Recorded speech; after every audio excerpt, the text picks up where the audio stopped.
How to install EUROSIX fibre cement space sheets. Briarwood manufactures two types of sheet in our EUROSIX profile, a standard sheet and a space sheet. Space sheets are used to increase ventilation within a structure, primarily livestock buildings. Place the first sheet at the eaves end of the building and fix into position on the first and last full corrugations into the purlin centres.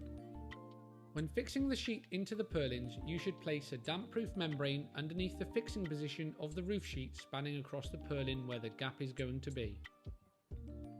By having a damp-proof membrane there, it will stop any water that comes through the roof going onto the purlins, therefore eliminating the chance of rot on timber purlins or rust on steel purlins. Lay the second sheet at the head of the first sheet so that the second sheet is overlapping by a minimum of 150 mm. Depending on the location of your structure, you may need to increase the end laps. Please refer to our UK map to determine your specific requirements. Measure, mark and fix accordingly on the second sheet to ensure the fixing positions are to the purlin centres. Mitering is not required when installing space sheets because the side lap corrugations are not overlapping.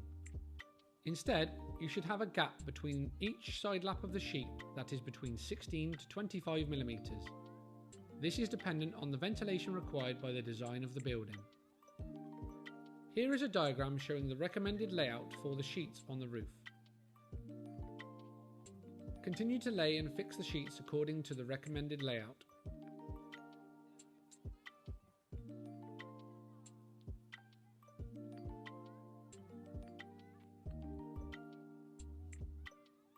Please do not hesitate to contact our technical department if you require further assistance.